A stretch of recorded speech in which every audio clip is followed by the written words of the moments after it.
a very big welcome to this edition of the World Athletics webinar, Towards a More Sustainable Industry, Labels, Clean Air, and Case Studies. Thanks so much for joining us. As I said, as we were coming in there, over 400 people registered from over 80 countries last time I looked. For those of you that don't know me, I'm Robb. I'm the CEO and founder of Mass Participation World, MPW. Delighted to be your host for the next 2 hours. We've got a wonderful program. I know many of you joining in for the labels, but lots of great sections within the program, on the Clean Air program, on sustainability.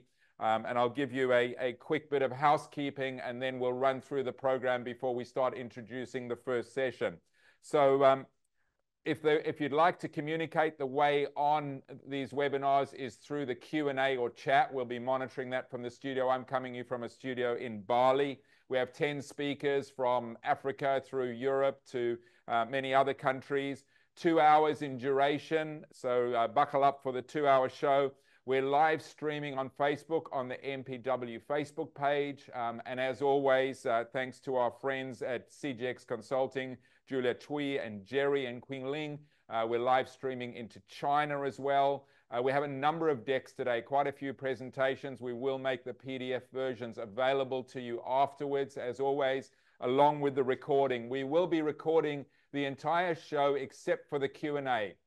We're giving people the opportunities to ask any questions that they might normally feel will be sensitive. We will not be recording that segment, but the rest of the show will be recorded. So again, just a reminder of the title, Towards a More Sustainable Industry, Labels, Clean Air, and Case Studies. Our first segment will be Running for Clean Air. It will be an introduction into the Running for Clean Air project.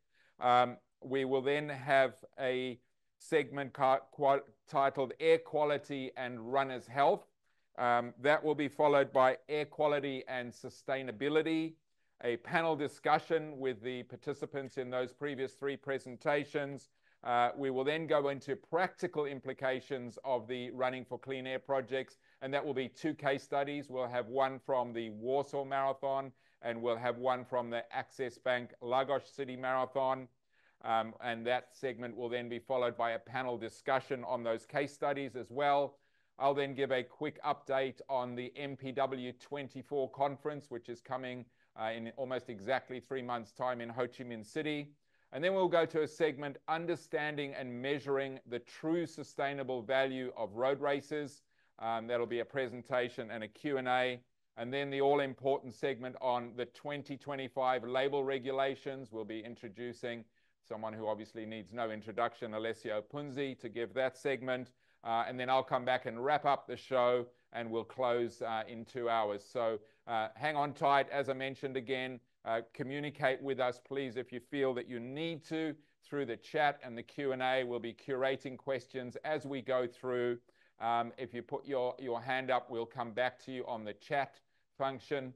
But for the first segment, let's get underway and welcome Anna Molišová, who's the Air Quality Project Manager from World Athletics.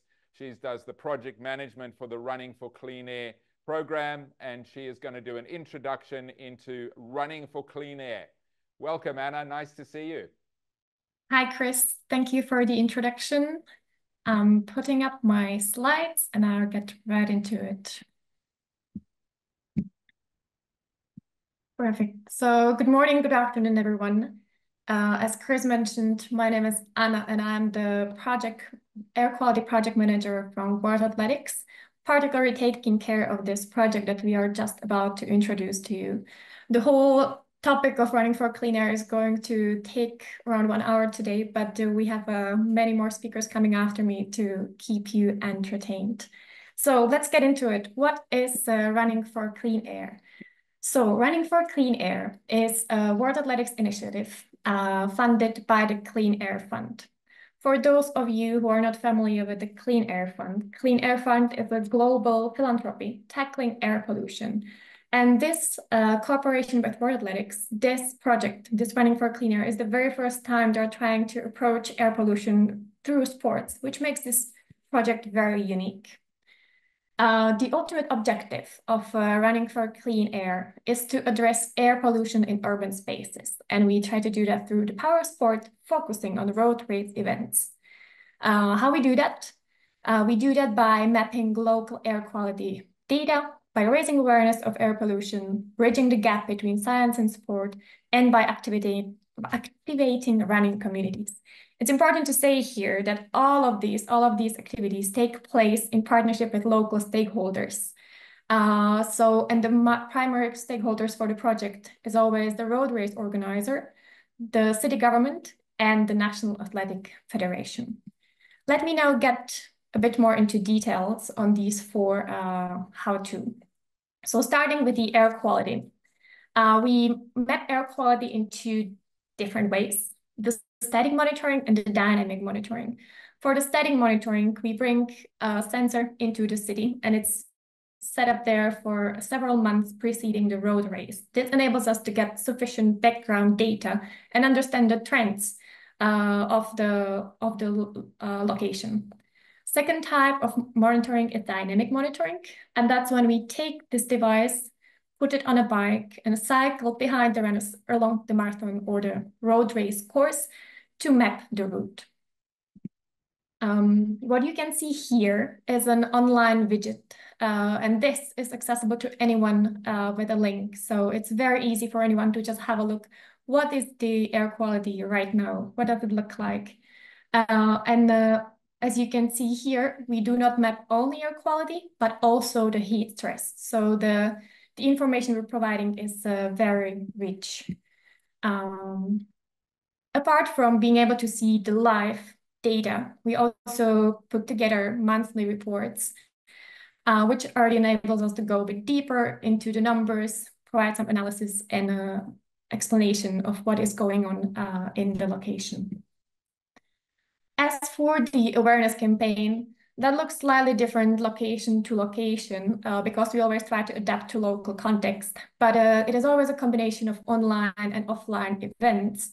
And as you can see in the examples I listed on the slide. When I mentioned that we also bridge science and sports, the way we do it is that the monitoring methodology and the motivation behind why we do this at all is based on scientific publications co-produced by the Health and Science Department of the World Athletics. But my colleague Paolo will speak about this in greater detail in a bit, so I'm gonna leave it hanging here for now. And what you can see in this slide is how we try to activate the running communities. These are pictures from Warsaw and Lagos, which are our two participating cities in Running for Clean Air this year. And we have done a series of outdoor activities, talking to people on why physical activity and why clean air are important. So I mentioned Warsaw and Lagos. Warsaw and Lagos are the two cities that are taking part in the first edition of Running for Clean Air. You're gonna hear for speakers from these cities later on, so you'll be able to hear their direct experience. However, we are already starting to plan the second edition of the project, which means that we are identifying new locations, we are looking for new funding, and mainly we are gathering feedback from the two cities that are hosting the project right now so that we can make the second edition even stronger. So if you feel like this sounds something you might want to try or you might want to be part of the second edition, that's why I'm leaving my email here. You can get in touch with me and we can have a conversation. You can also make a note of my email in case you have any questions at a later point. And this QR code here is going to take you to the project website with more details and photos from the project so far. Thank you for the attention, and I'll pass the word further. Wonderful. Thank you, Anna, and looking forward to having you back in a few minutes once we've heard from our next two speakers to have a panel discussion, and I'll have a couple of questions for you. But for the viewers that are tuning in, if you've got any questions for Anna, please feel free to put those in the chat, and we'll try and curate that as we go through. Our next speaker is someone who probably doesn't need much introduction as well. He's been on these webinars a number of times before. Delighted to welcome back Paolo Emilio Adami, who's the head of medical operations from World Athletics and providing the scientific and technical support for the Running Clean Air project. Welcome, Paolo. Great to see you again. Great to see you, and nice to see you, Grace, and all those attending. Thank you very much for having me here again. Let me start sharing my slides. So we'll get to discuss a little bit about what's the science behind the project that World Athletics is doing, running for clean air itself, but also the overall commitment that World Athletics has in terms of clean air and air quality. The overall project started a few years ago, back in 2018. We got passionate about air quality and how athletics and the Federation, World Athletics itself, contribute to a better world, a more sustainable world, a more sustainable sport, and in general contribute to integrate this in the long-term strategy that we have at World Athletics. So in 2018, we started by looking at air quality and what is the impact of air quality in different stadiums. We started from Monaco. That was an easy start, the stadium being next to the headquarters. But then what's the connection between air pollution, air quality, coming from a medical perspective? I can tell you that the connection is very strong and tight. Increasing air pollution causing climate change would then leads to extreme environmental condition, which from a medical perspective, I have to manage in my events because I would see more athletes with heat stroke or heat-related illnesses or facing harsh condition, something they might not be necessarily ready for. So in the end, it's a problem, or it's the business as well of the competition organizers, of the medical staff dealing with this type of condition to support the athletes that are competing during these events. So the connection is much stronger and closer than we might think. There are a number of events, especially mass participation events, that are taken more and more often in challenging environments, which could be heat, cold, or air pollution, of course. All these events take place in urban environment, which we know that are particularly affected by traffic-related air pollution, which would also further increase the likelihood of having symptoms, for example.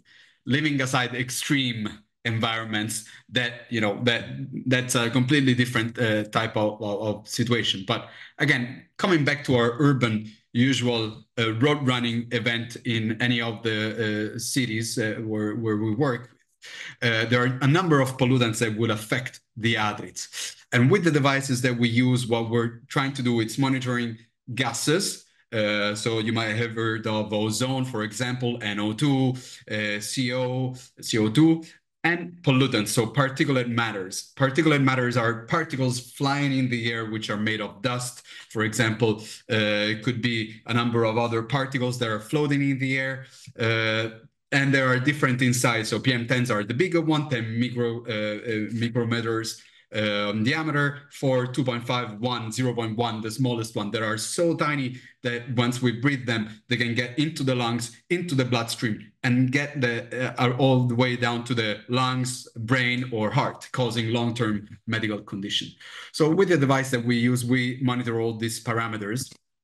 And the big difference between the devices that we use and the devices that might be available in cities, they are set up for different purposes. So devices in cities, the one that you would see at the bottom, in the bottom picture, they're big, they're extremely expensive. We're talking about 100,000 euro, for example, and they're positioned in very specific location for regulation purposes to make sure that they comply with national or regional or continental rules, for example. They're positioned in specific places that are usually maybe on top of buildings because of the size that they have, and they're there to monitor traffic, for example, or other type of pollutants.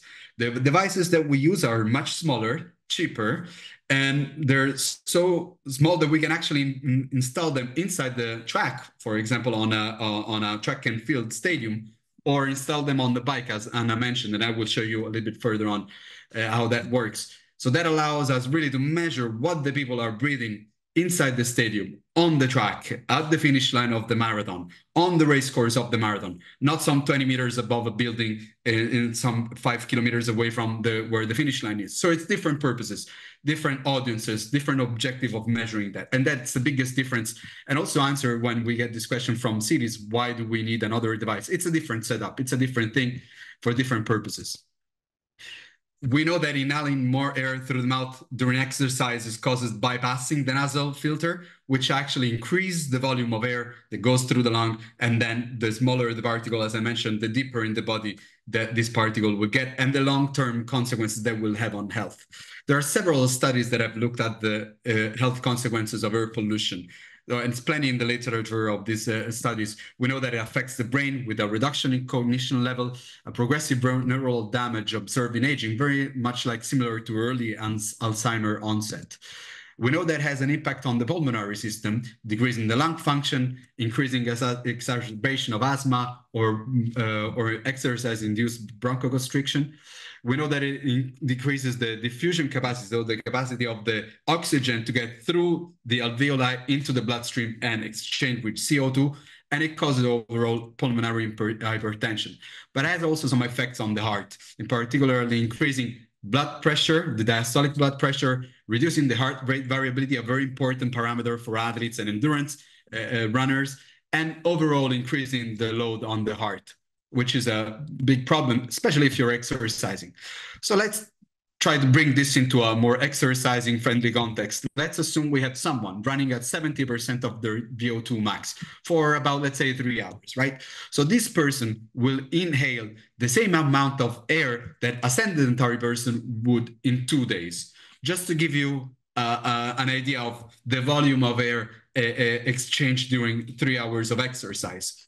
With that, also, it's obvious that also the deposition of particulate matter or the gases that that person would be exposed would be much higher. That has been quantified, and it's about 4.5 times greater than a sedentary person would over those 2 days. Another study that has looked at the impact of environmental variables on long-distance running, very interesting study being conducted on the first 100 finisher of these 6 major marathons. What they have looked at is the impact of temperature, relative humidity, dew point, atmospheric pressure, and also some gases and pollutants. What they have found is that the 2 factors that were having the biggest impact on performance were temperature and ozone. This is not surprising. We know that indeed ozone gets converted into, the NO2 gets converted into ozone, I'm sorry, with the increase in temperature and solar irradiation. So it's a photochemical conversion. So these 2 are connected, but they were so good at estimating this that they've also found that these 2 factors can play a role in estimating the number of do not finisher. So the athletes that will not be able to finish the race just based on these 2 factors. So you know what the temperature will be like on race day, you know what the ozone will be like, you can estimate how many runners will not finish the race. Another interesting paper, the study that has been conducted on 7 US marathons, looked at this. They've taken the 3 first male and 3 first female finishers over 8 consecutive years. And they have again looked at several polluting parameters, WBGT, a very important index for those that are involved in heat stress and endurance running. And then what they have found is that PM10 was associated to performance reduction in women. And that association was so strong that for every 10 micrograms per cubic meter of PM10, you can expect a performance decrease by 1.4%. Just to give you an idea of what this means, if you take the first finisher at the, for example, let's go back to the Paris Olympic game marathon. First finisher and 10th finisher, that difference in terms of performance, it's about 0.5. All right. So just expanding that perspective, we're talking about probably being first or 20th in an elite race like the Olympic Games in Paris. We have also looked at our events, the World Championship Half Marathon back in the years, and what we have seen among this event, looking at different parameters, is that also ozone and PM10 have to have an association with performance reduction, both in men and female.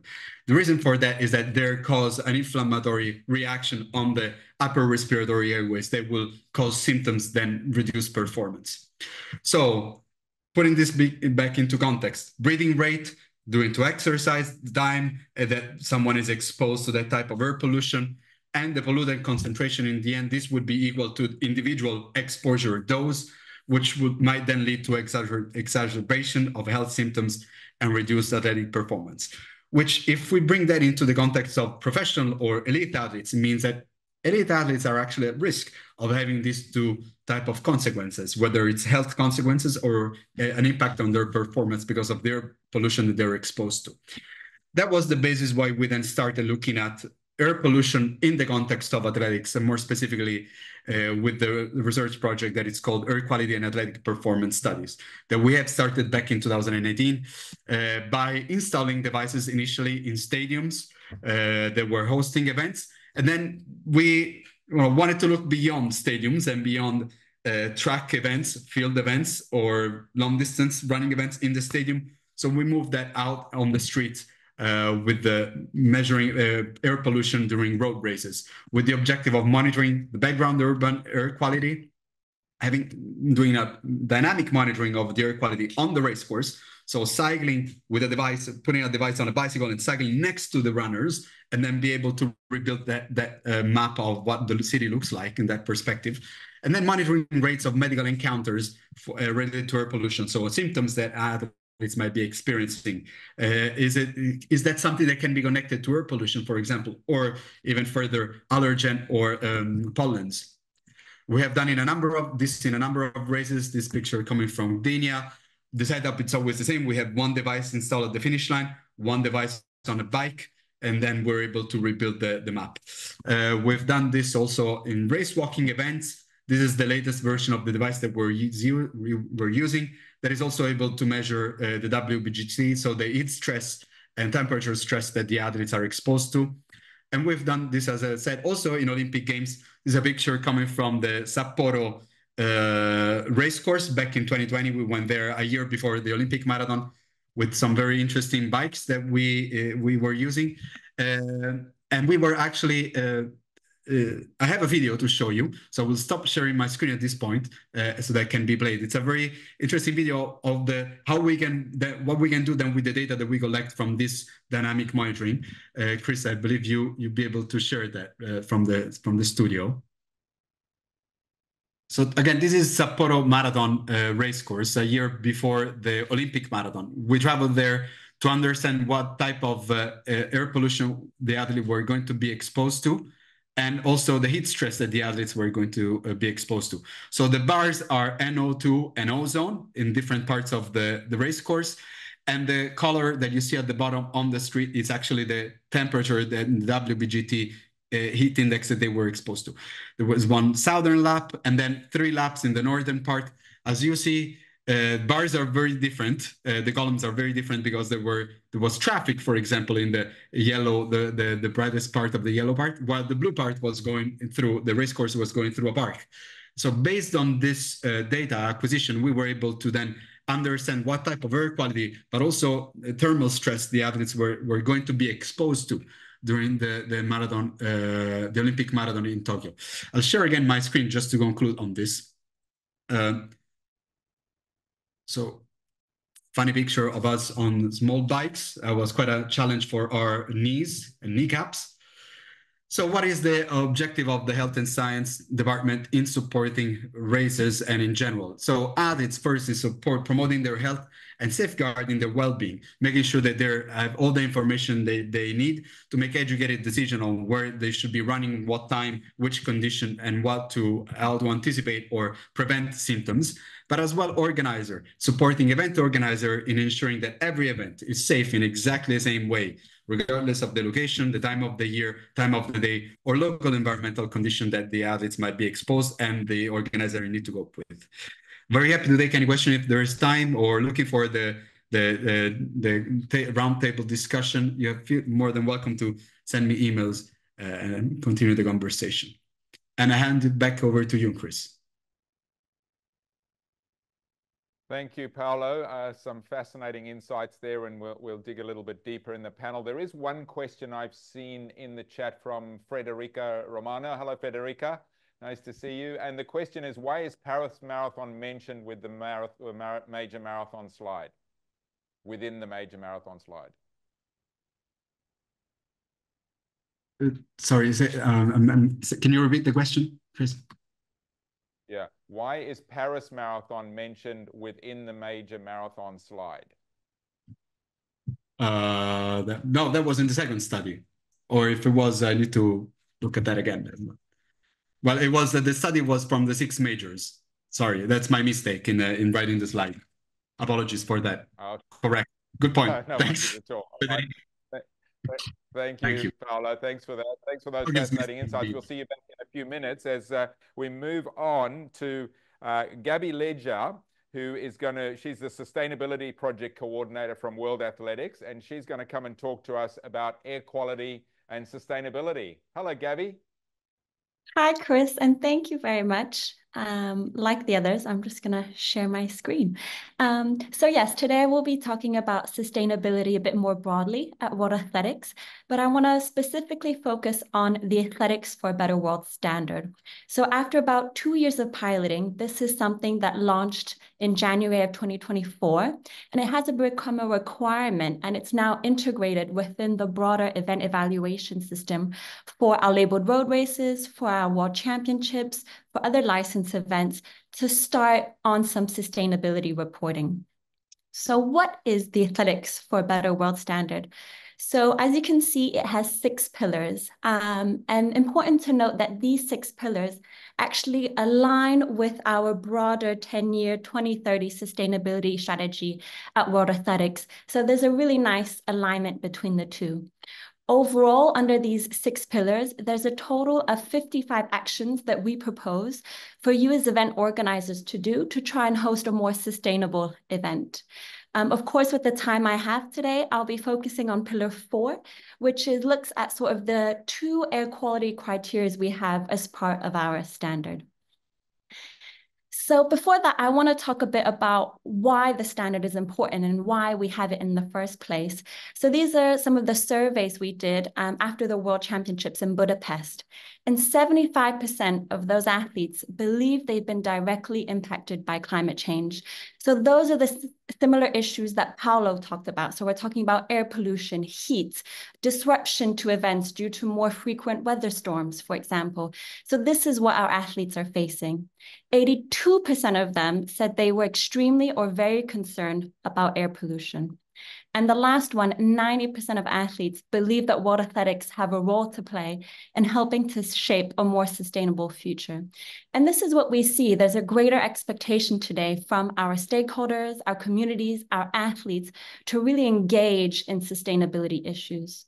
And I think more importantly, with labeled road races, there are millions of spectators and participants. So there's a real opportunity with your events to inspire and raise awareness on some of these issues as well. So taking a closer look at our 2 criteria for air quality that are part of the Athletic for a Better World standard. So we're currently going through a bit of revision as well. So this is some of the things that you may look for in our 2025 version. Also important to note, we are working with the Running for Clean Air project. So if you're part of that project, it puts yourself in a nice, confident position to score a lot of these points.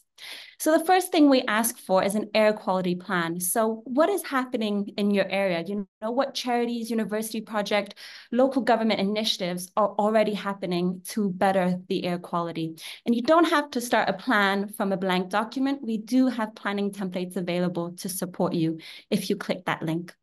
The next is to identify, rent, or install an air quality monitor and start collecting that data. So this can be at a stadium or at your start or finish line. You may get an extra point if you start doing that dynamic monitoring. So like was mentioned before, having a bike going through the race course during the race time. And it's really important that this data gets shared live with your athletes, visitors, coaches. So what we've seen is at some events that they have a live TV air quality monitor at the hotel or at the stadium or expedition for athletes and spectators to know exactly what the air quality index is. Lastly, we also have points on communication. Like I mentioned, there's a real opportunity to raise awareness on these issues. So for example, at your expedition, could you have a workshop or a session inviting your participants, maybe commercial partners, and talking and engaging on issues around air quality? The last 2 points are more dedicated to air quality legacy. So this really looks at being an advocate for improving the air quality in your area. So can you actually engage with your local councils, local government, and perhaps, put in place low emission zones to have air quality monitoring, not just for your event, but all throughout the year. So the last 2 points are really more for lasting impacts in your community. And lastly, just a quick example from me. Earlier this year, I went to the Oslo Bislett Games, a part of the Wanda Diamond League. And this is just an example of what they had at their stadium. So a couple of days prior, when athletes were warming up, they could check the quality index, as well as on event day live. This was available at the stadium. So thank you very much. And if you have questions, of course, get in touch via email. Wonderful. Thank you, Gabby. I'm going to ask you to stay on screen. Some really interesting statistics there, massive numbers of awareness, and love to drill down to a little bit with that in the panel now. But let's welcome back Anna and Paolo, and we'll have a short round table conversation, or round screen conversation, given that we're all square screen conversation, shall we call it. Paolo's back, Anna's back. Let's start with you, Anna. I'm interested, we're going to hear case studies in the next segment of the program. But I'd love to hear why you chose Warsaw and Lagos as the two cities to kick off with. Yes. So as I mentioned, the project is funded by the Clean Air Fund, and the choice for Lagos and Warsaw was based on the existing relationship that either the Clean Air Fund had or the World Athletics had with the national federations or race organizers. So while trying to stay somewhat diverse, we knew we can do two cities. We were trying to make them to be slightly different realities, different environments. And then we went there where we knew where we have some relationships so we can pick it up. So those would be the main reasons why we landed on these two. Wonderful. And what were some of the initial challenges of making those very diverse plans with those two cities? Well, first of all, each of the city works on a different timeline, because the timeline is based on the date of the road race. So we were planning it backwards, and project started always half a year before the race. So just aligning the timelines would be one example. Second one is finding the most efficient tools to make a good campaign in the cities, because the environments, the air quality situation, the people are very different in Poland and in Nigeria. So we were trying to talk to local stakeholders and find, okay, this might work in Poland, but we might need to find something else in Nigeria. So having these kind of conversations, and then trying to get as many people and organizations on board as well. So spreading the word and getting in touch with important local players. Yeah, great. And I guess you highlight something that's so common across our industry around the world. So different from one market to another and one country to another. Thank you. Paolo, let's come to you. Obviously, World Athletics covers track and field and trail running and all sorts of other areas. So why starting with road running? Well, if we look at air pollution, the places where we find the highest amount of air pollution, of course, it's urban environments, so big cities. And for the reason that I've said, you have people that will be exercising for a prolonged period of time that might be exposed to poor air quality. Then it would make sense to start looking at what is the impact, of course, on these people. And let me send a more clear message with this. I'm not trying to say that people shouldn't exercise. So the main point is always exercise. So this is important. Even if you're living in an environment where the air quality is not ideal, still the benefit that you get out of being physically active are way bigger than the consequences that you might expose yourself for that period of time, half an hour, 1 hour of physical activity. So priority is getting people physically active. And we're talking here about the general population.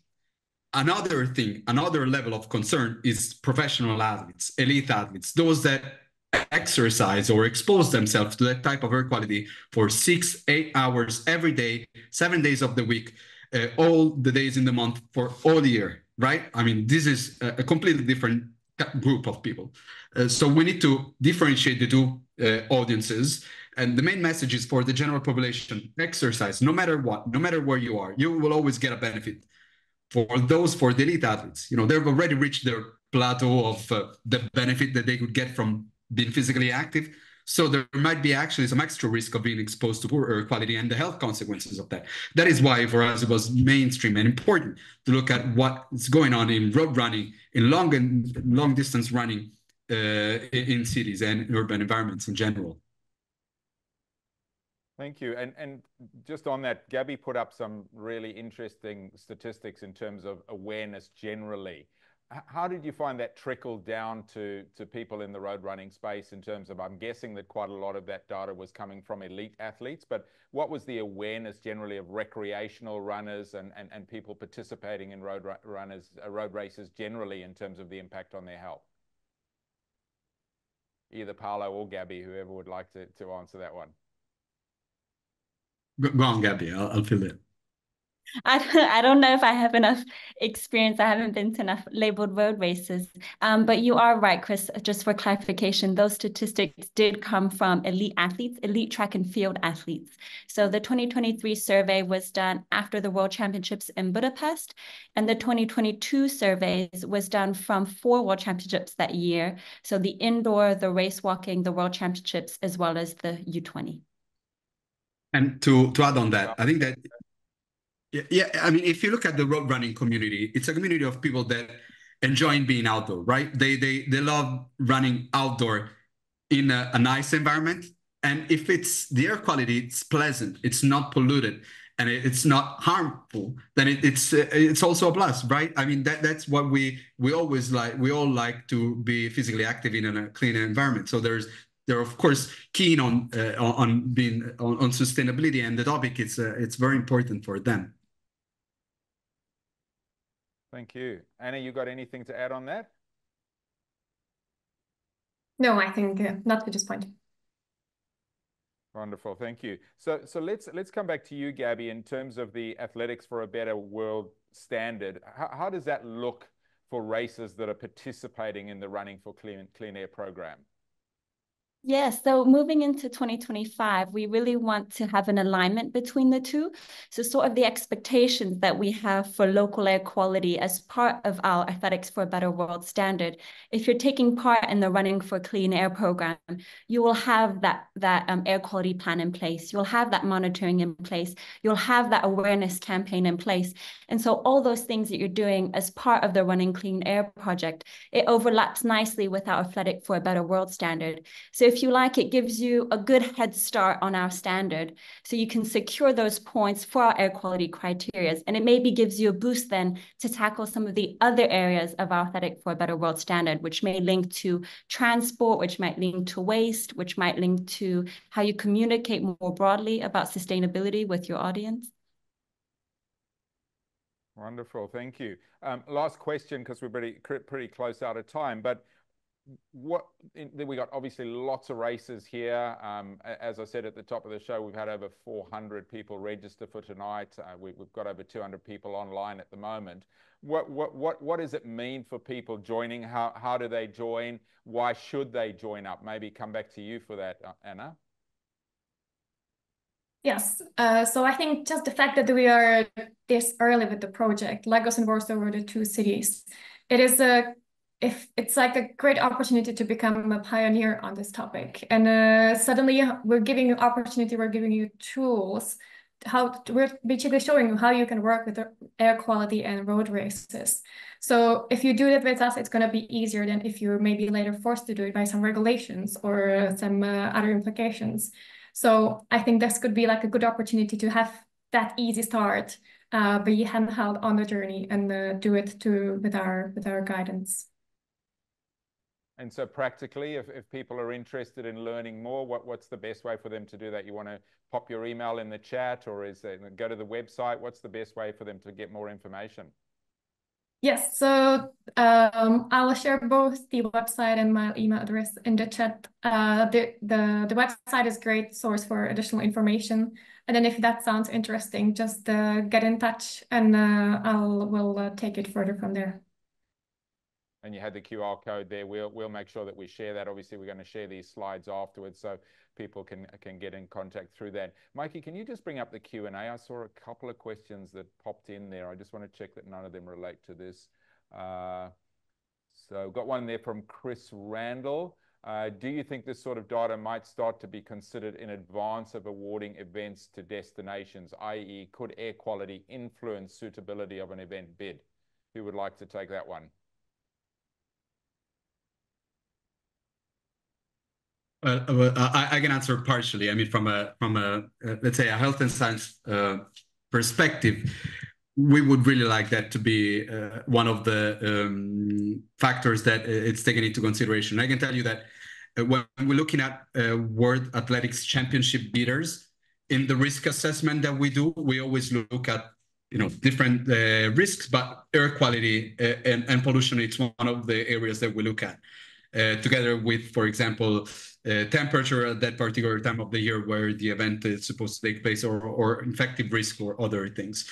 So it is playing a role in the way that we at World Athletics do assign events among the many different other aspects that are considered. And we really hope that this will also get beyond the World Athletics decision, or also with other private event organizers. Wonderful, thank you. And I think there's a question there from Gio, which has been answered by that as well. We're pretty much out of time, so a big thank you, Gabby, Anna, and Paolo. Thank you for joining us. Thanks for those great insights. I think we could have had a whole webinar just talking about this amazing program, but great to get some insights and to get the ball rolling. Thank you so much. Thank you. Thank you all.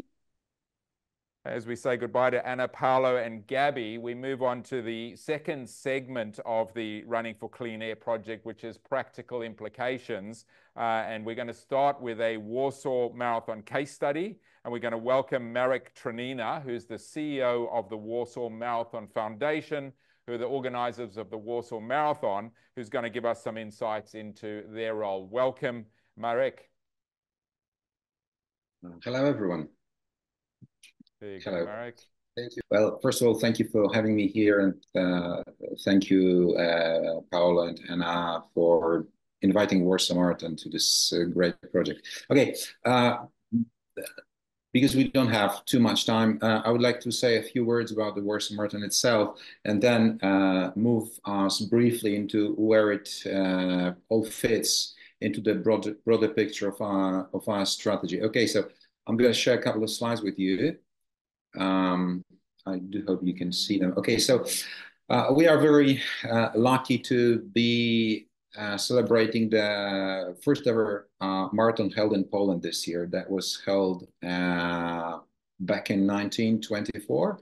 These were the first nationals with 8 athletes competing, and it was held actually here in Warsaw.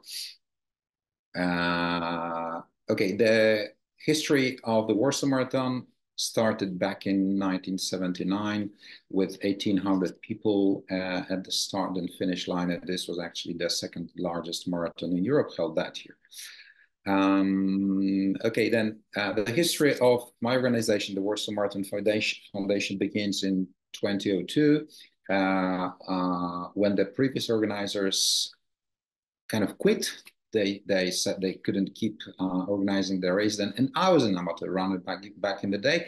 And I wanted to run the Warsaw Marathon that year. And we had just 8 weeks to get this thing going. And we did organize the 24th running of the Warsaw Marathon. That was back in 2002. So I'm actually a runner turned into race director. Okay, we've had quite a lot of interesting ups and downs in the history of the past 20 plus years. But this is the edition that we are most proud of. That is 2020, the pandemic edition. Interestingly, we were able to organize it under the strictest scrutiny. And what we ended up with was 4 heats of 250 people in each. So we actually had 4 marathons run in a row. So actually we were running for the entire weekend throughout the duration of it, but we were able to say that this race has been organized ever since 1979. So we keep doing it every year. Okay, and we are also trying to be innovative. Last year we introduced quite a new competition format within the marathon. It's called Team Up Europe. It's a team competition for marathon teams. It's just a regular competition of elite athletes with the main trophy named after our local world marathon champion, Van der Panfil. And last year we had 5 national teams with 60,000 euro in the money pot, and the team of Ukraine, the first winners. And that's our individual winner from Hungary. This year we have moved from 5 to 13 national teams, 9 countries represented, because a couple of countries are represented by more than one team, and we have 103,000 euro in the money pot. So that's where we are now, and we believe it's going to develop. And we also believe that what we want to do is to create a network of European marathons willing to support local athletes and create a new quality in the marathon industry. Okay, now this is a brief introduction to what where we are and what we are doing now. Now about the inspiration, because the critical thing in what we do is the inspiration. We have 5 things that are important in our long-term strategy. 1, we want to inspire. That's our social commitment. We want to inspire people not to run the marathon, not to run sometimes, but to change their lives, to challenge their lives into doing new things. Number 2 is find local leaders and help them and promote them so that they go hand in hand with what we do in this inspiration business. Number 3 is to be inclusive as much possible, so that marathon is more than just a race, more than just a group of people that stick together to run a race or see a race. It's we want to be something different, something bigger. We want to build local stakeholders in the neighborhood, as many as possible, people, businesses, clubs, etc. And 5, most important, sustainability and environment. All this should lead to the more, as broad as possible, general notion of sustainability, where people care for people, we care for environment, and we are living. Thank you, Marek. Congrats on all the work and success there, and we'll let you rest for a moment before we bring you back to the panel discussion that we're going to have at the end of this segment, as we welcome Marcin Grądzki, who is the Director of Air Protection and Climate Policy from the Office of Warsaw City Hall, who's the partner governmental office to the Running Clean Air in Warsaw. Welcome, Marcin. Thank you for joining us. Hi, Chris. Hi, everyone, and thank you for having me. Can you share a screen, the background slide I sent with the data? And in the meantime, I will start a short story about Warsaw and why we decided to join Running for Clean Air, and a bit of insights on how it went. So I represent the city of Warsaw, a capital city of Poland. We have almost, 1.8 million of residents and 2.2 million of users. And we, as a country, as a Poland, for many, many years, were called one of the most polluted when it comes to air quality in Europe. Warsaw also has that history, but I think we've done a lot to cope with that. And to tackle the air pollution and improve their quality and basically increase the comfort of life of our residents. So for many years we struggled with significant air pollution, which was mostly related to the coal-based stoves and coal-based economy. especially the single households stoves which we call smokers, which is very cheap to be used and pretty common for many years in Warsaw. And a couple of years ago, in 2017, we have over 15,000 of those spread across the city, and it had very negative effect on the air quality, on the pollution. But we introduced one of the best and the most efficient subsidiary system. And now, after 7 years, we ended up with less than 2,200 stoves, and the air quality improved significantly, especially regarding the particulate matters, but also, which is very important, the carcinogenic benzoapyren. And it dropped, the concentration of that dropped by 75%. And this year, last year, 2023, was the first year in the history of measurements in which no station, no sensor in Warsaw recorded exceedances of the concentrations of PMs and benzoalpha-pyren. And this is a great success of the city. However, replacing the furnaces, the coal stoves, didn't reduce all the pollutants. Another source of the pollution comes from the cars and the transportation. And to tackle that, to improve the quality, this year in July we introduced the first in Poland low emission zone. It covers the central part of the city, and the main goal of that is to limit the access of the oldest cars to the city center, and to limit the pollution that comes from that source. We will see in the coming years if it works. However, it has, as every low emission zone, a huge education and awareness effect among our citizens and among our inhabitants. On the screen, I can see the screen. You can see the effects of the 7 years of the policy, of the offer that we created for our residents, mostly related to coal, but hopefully the transport-related emissions will be reduced as well. And how do we know the data? How do we know what are the outcomes? So we have one of the biggest air quality sensors network in Warsaw. We do have 150, I think, and another dozen in the surrounding villages. And the data from the sensors are refreshed every second, and it is available for any residents on our IoT platform, city platform. So any resident, everyone could go and check how it looks like in their neighborhood. So we do have pretty nice history and experience regarding sharing the news about their quality. So why we decided to join Run for Clean Air if we do have sensors? So I think Paolo and Gabi very, very briefly told you about the effects, about the benefits and technical advantages. But we also have an understanding that our sensors, our system is mostly installed like close to the streets, close to the buildings, in crowded areas, or the areas that we know we have some issues with. And it's not so common to install air quality sensor in the park or in the greenery area. Well, if you decide to go for a run or for a walk, this is the direction, right? So the greenery area, the park.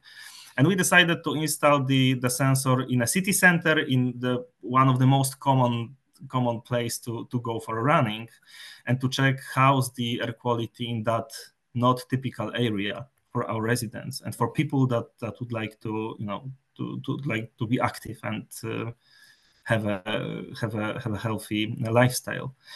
Because we all know that physical activity promotes health, but in the context of air quality, it's quite interesting to see how it affects the people and their health during physical activity. So as a part of the project, we were responsible for finding the area, designated training area, carry out the formal procedure to install a sensor, because you have to get a lot of permits and so on and so forth. Yeah, and also cooperate with any stakeholders that are somehow needed to get that infra. And published data from the sensor from June and July, it shows that during the period that was analyzed, the air quality in one of the largest parks, the Central Park of Warsaw, is quite good, which is, that's a good news. However, the situation was slightly worse in August, which is quite interesting, and we think this is because of the heat wave and the temperatures and the concentration of ozone that was elevated in the afternoon due to high temperatures. And also, we talk about green area, the area typical for running, but Pole Mokotowskie, the park that sensor is located, it is located in a very center of Warsaw. It's surrounded by main roads, it's surrounded by trams, by huge buildings. So it is exposed to emissions of different pollutants from different sources. And why is why is that so important to understand that? First of all, thanks to the project, thanks to the sensor and the data, we do have better understanding of air quality in such areas. We have no data before. Greenery, forestry, and so on. So not only data about streets, crowded parts of the city, or schools, etc., but also from the greenery areas. So we can first of all better address our offer to our inhabitants, but also measure the air quality in that unusual areas and have some better understanding of that. Having that in mind, in particular, the influence of the ozone and its levels, so we can better address that issue and scale up the and measures in a citywide scale in the coming years. Like low emission zone, like tackling the transport-related emissions, and so on and so forth. Of course, we hope that all the measures and actions we have taken will contribute to even greater improvement of the air quality in Warsaw. And we, together with the partners and having the results in mind, encourage residents to spend time outdoors and engage in sports and another recreational activities. And to sum it up, the last thought from me, we are very proud of the work that has been done in Warsaw in improving air quality, but having in mind that project, running for clean air, and the outcomes and insights, we know now that it's not an end of the journey, and we must do more to ensure the safety and health of our residents, and basically to keep people at the center of our attention. So even if we have a lot of successes, there is still much to be done. We are ready for that, and such projects helps us to better understand that condition. Once again, thank you for having me here, and yeah, thanks to the project team for all the insights you bring to the Warsaw. Thank you. Wonderful. Thank you, Marcin. And as you say, it's a journey, and key to success is the collaboration, which clearly has been apparent there. Look forward to having you back in a few minutes once we go through the next case study, and we'll have a panel roundtable discussion. Next, we move on to the Access Bank Lagos Marathon case study, Lagos City Marathon case study, and we welcome Otonye Iworima, who is the project officer from NILAYO Sports Management Limited, who are the owners and organizers of the Access Bank Lagos Marathon. Hello there and welcome, Otonye. Hello, Chris. Nice to see you, Otonye. Thank you. Hello, everybody. Like Chris said, my name is Otonye Iworima. You can call me OT. I'm the project officer for NILAYO Sports Management, and I'm also managing the Running for Clean Air project in Lagos. I am also a Commonwealth Games silver medalist in the triple jump turned runner. So for us in NILAYO Sports, supporting the Running for Clean Air project was a no-brainer. We are a management and marketing company, and our aim is to promote sporting activities from the grassroots to international levels in Africa. We own and we organize the Access Bank Lagos City Marathon, and this year will be our 10th edition. And that marathon is what the Running for Clean Air project is going to leverage on. And we believe that it is our responsibility to ensure an enable environment in terms of air quality.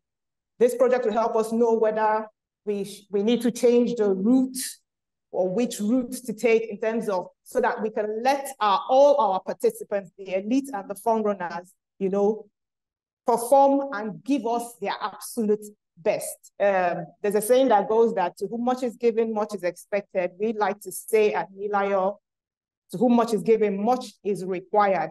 And I see no better way to create awareness for the Running for Clean Air project than through the sports marathon that sucks up the most air.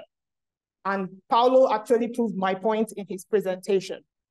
So, and for me personally, this project is actually personal for me because early this year, I lost my sister to pulmonary embolism, and she was asthmatic. And one of the things that aggravated her issue was the fact that she took in some toxic air that really got her hospitalized. So for me, this is it's a personal project for me. So going into the project so far. So far, the project has been in 3 stages. The first stage was the preparatory stage where we had our talk with World Athletics and we got the air quality device into Lagos for the last marathon in February. So Anna and Paolo actually came here and helped us install the device temporarily at the finish line of the marathon. It was very easy to install, so we were able to now take it to the permanent site after the decision was made where the permanent site was going to be. The permanent site, we decided that the permanent site was going to be at the National Stadium in Surulere, which is actually the starting line of the marathon. We chose that location because it's accessible to the runners, to athletes and training. The stadium is big. It has trees around it. People come there. You have over 3,000 people come on a given Saturday to work out. So we got the permit and we took the device from the finish line, which was not as accessible for people. Then we took it to the National Stadium Surulere and put it there at the National Institute for Sports, which I think was a no-brainer for us where we were going to put this one. So we got all the permits and we installed that. That was the preparatory stage. So the second stage was bringing in race organizers and policy makers to the table. From the onset with World Athletics, we partnered with Urban Better, their NGO, a data-driven advocacy movement for healthy, sustainable development NGO. We partnered with them. We also partnered with the Athletics Federation of Nigeria, with the Lagos State Office of Climate Change and Circular Economy. In fact, they were so diligent and on top of the climate change thing that they found us before we actually found them. That's how diligent they were. We also partnered with the Lagos State Environmental Protection Agency, as well as the National Institute for Sports, as well as the marathon sponsors and partners. And also, most importantly, we also partnered with running clubs in Lagos State. And so that took us to the third phase where we started to create awareness. Like we know this project is going to run for 6 months. And for the Lagos Marathon, our own started in August. So we just had the launch of the project in August, this two weeks ago on the 28th of August. So we launched the Running for Clean Air project. And what we did with the project is that we chose 10 ambassadors for the project. We chose 5 women, 5 men, very gender equal. And they come from various parts of life. We have an Olympic gold medalist. We have an engineer. We have students. We have civil servants. We have a teenager as part of our ambassadors. And what we did is that usually for each year before the marathon, the Access Bank Lagos City Marathon, we have fitness drives to create awareness for the marathon, to get people exercising and for registration. So the project leveraged on the fitness drive, and we did our launch on the 24th. And the plan is to now have one drive a month till the next marathon, which is in February next year. And what we did with that is that we alternate between, in our drive, doing things like aerobics and then doing like a 5-kilometer run, because we don't only want to cater to people that already have the running mindset. We want to also cater with people that are still thinking about whether they want to run, but they come out to work out, and encourage them to come out.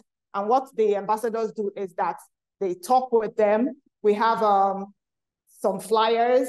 We have a banner that we have the QR code. So it will take you directly to the sensor, so you can have a live reading of the heat or the air quality at the stadium at that point in time. Also, we have QR code that will take you, if you want to know more about the project, will take you to the athletics website where you will learn more about the project.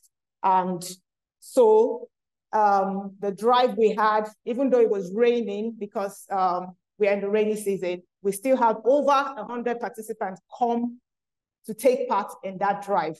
And subsequently, and this is just to end, what we also plan on doing is that we also plan on leveraging our partners like the Office for Climate Change and the Lagos State Environmental, because they also have initiatives and programs that we are going to plug into to also continue to create awareness for this program. So all in all, I believe we're in line to achieving the vision and the objective of this project. So I will leave you with a little highlight of what the launch of the Running for Clean Air project was like. So thank you. Chris, take it away. About that, it worked perfectly when we rehearsed beforehand, but let's do the panel and we'll come back to you. Thank you, and apologies again for that. Let's welcome, thank you for that wonderful presentation, so unprompted, without slides, and really beautifully structured. Thank you so much for that, Otonye.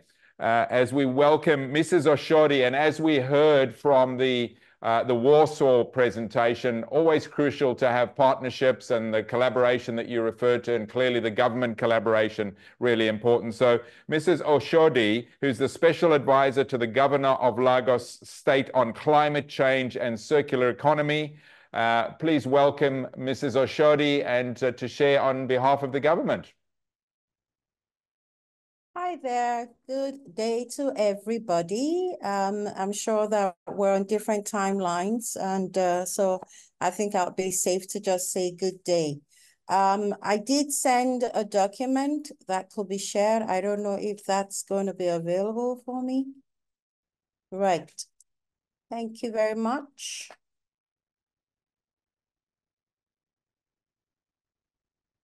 So I want to say thank you to World Athletics for the opportunity to be able to share some of the things that we're doing in our side of town. And I do understand that I have a very short period of time.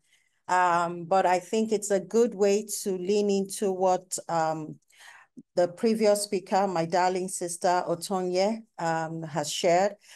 We've worked together on a project, and it was basically on the Access Bank Marathon event. And that was the first time that we got to see or find each other. But of course, knowing that we have quite a lot of areas that we can synergize our movement, synergize our work together. So we're representing the Office of Climate Change and Circular Economy. And we're essentially about how can we drive sensitization? How can we drive as much awareness within our Lagos metropole and by extension, Nigeria, in the area of the right climate-friendly behavior, and what can also help, what can we do to mitigate the risk of the climate impact on our own side of town? So one of our own ways of driving this is through the economic perspective. When we had a time where we had the opportunity to work with NILAYO on the Access Bank marathon, what we did was use that to advocate for the right choices. And so we put some infrastructure in place. If I can just have the slides going. We put some structures in place for the people to be able to see, the runners, the people who have come, the spectators, the organizers, also understanding that Access Bank sits very comfortably in the area of advocating for sustainable living. So we essentially just partnered with World Athletics so that we could provide those advocacy materials to engender all of the stakeholders for that event to be aware of the effect of the right climate behavior.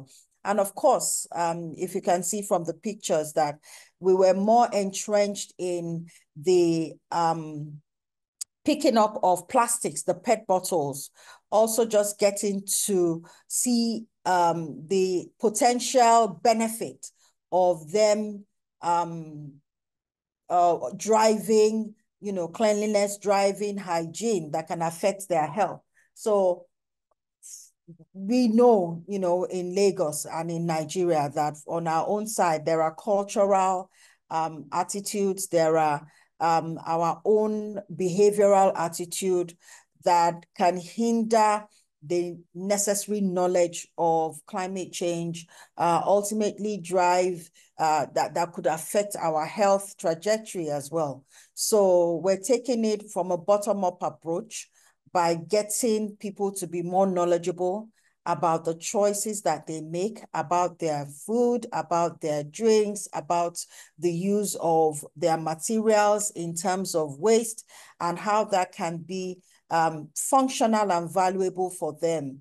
We're driving it through circular economy, and we're telling our people that these are items that can actually be valorized, and they can be used to promote a healthy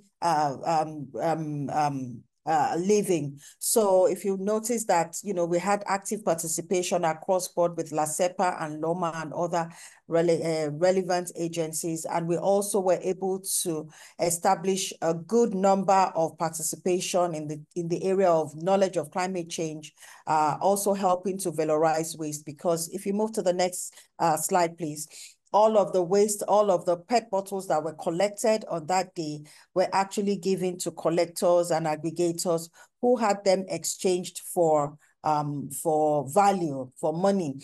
And if you look at all of the already sustainable activities that we are involved with, NILAYO and some other initiatives that have been drawn are helping us to be able to precipitate how waste can be used for other functional items in arts and craft. Because we understand that in our own side of town, economic activity and economic benefit is what is going to drive the participation. It's going to drive the curiosity and the interest of our people so that they can begin to look at the secondary aspect, which is the health.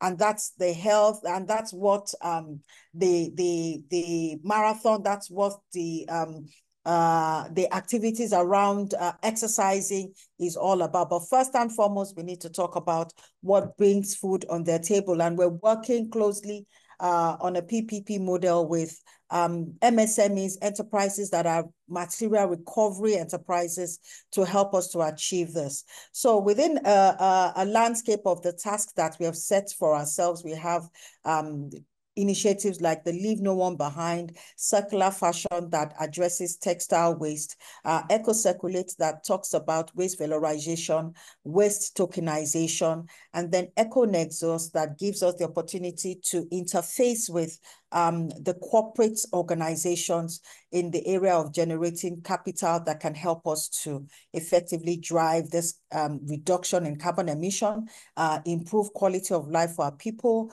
and also if we're able to manage our waste effectively, then we can engender as much clean air as possible. So like I said, again, the time is really short, but essentially this is us and this is the drive and this is our own mainstream task. Thank you very much.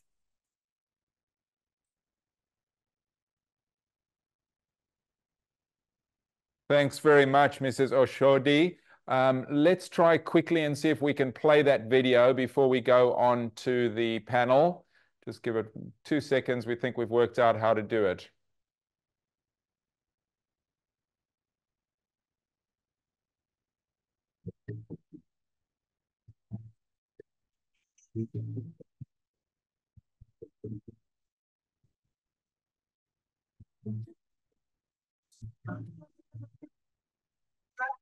Come on, what's that? So you went on what a day. I don't never anywhere to spend my day. Thank you, God. No need to worry, it's okay. Yeah. Okay, let's go and start this party. Yeah. Na na na na na na na na na na. Apologies again for that delay and those challenges, and thank you for your patience. Let's welcome back our guests from the case studies and Anna Molišová, and we're going to have that conversation around those different case studies. So if we welcome all of our last 4 guests back to join us again in the company of Anna, who's going to take us through a panel conversation with Marek, Marcin, Otonye, and Mrs. Oshodi. Over to you, Anna. Thank you, Chris. Seems like we have everyone on board. If you have any questions for these 2 speakers you've just heard, please place them in the chat or in the Q&A box. I'll try to keep an eye. In the meantime, I'll start with my questions. And I'll turn first to Otonye and Marek, so to the marathon organizers here. I know that when we were running for clean air, the topic of air quality was new to both of your organizations.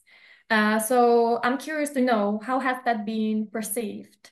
And how have you managed to incorporate it with the rest of your activities? And whoever wants to start.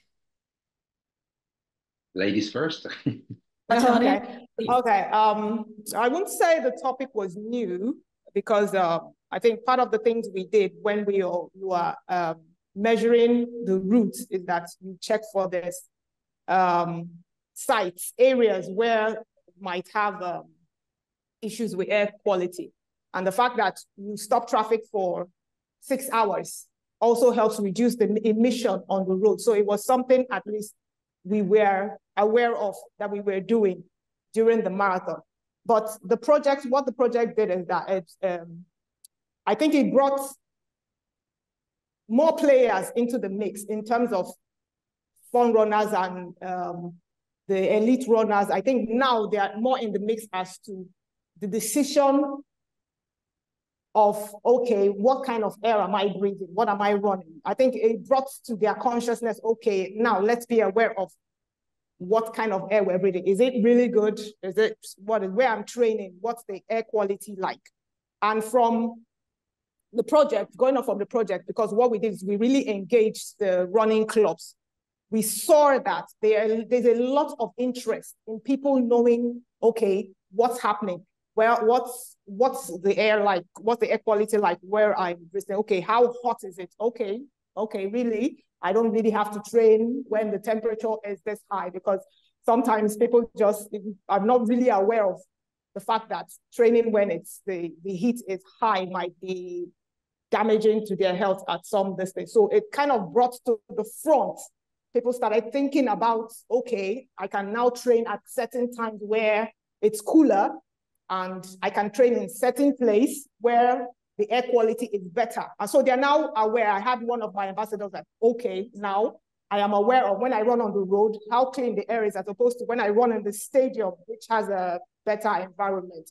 So what it has done, it has actually brought to the forefront for the athletes, participants, or the fun runners of the kind of air they are breathing, which now makes them advocate for the race as well, without being really prompted to do it. Thank you, Otonye. Marek, what would your perspective be? Yeah, absolutely agree with Otonye that it wasn't something new, but what it did was give us a new angle to this issue. Plus, it gave us an opportunity to realize that we can also play a role in the communication of the issue, because well, first we're given a tool, right? The device and the capacity to take the measurements and find out what it really matters in the day-to-day operations, like the running life, etc. What's the difference between running in a clean air and a polluted air? We are in a city, and we realize it's not enough to tell the people, okay, just go out and run. Okay, go out and run and do it smart way. That's one. Also, we do hope that the test, the measurement that we are going to take during the marathon is going to give us evidence that the marathon is not what just Otonye said, just 6 hours of street closures. It's also 6 hours of great relief because the air is not getting that polluted during the marathon. So it's just different aspects and different angles that we can use here in the communication. So in its respect, it was great. Thank you, Marek. So now turning to Marcin and Mrs. Oshodi, and similar question, but from the opposite perspective. You both and your offices have been working with air quality for some years, but perhaps it's the connection with sport, which is the new element here. Could you share some examples what new perspectives or possible solutions has that opened? Mrs. Oshodi, you're muted. I think that with air pollution, for us, the source of it is actually from the degree and the nature of waste that is being generated. We already have some level of a degree of waste degradation in our space, and we need to start to get our people to be mindful of it. The basis for the level of the quality of air that we have, or the quality of the cleanliness of air that we have, is as a result of the level of emission that occurs on our side of town. Even though we're not so big in industry, we're a very high consumption society, and we need to start to educate our people. So educating and driving awareness in the level of overconsumption, in the level of irresponsibility that is attached to how we dispose of our waste has become the core of our conversations right now. And the reason why we choose to go the route of incentivization is because we have to attach an economic disposition. We have to attach an economic value to it. Otherwise, we will not be able to compel and induce participation in the process.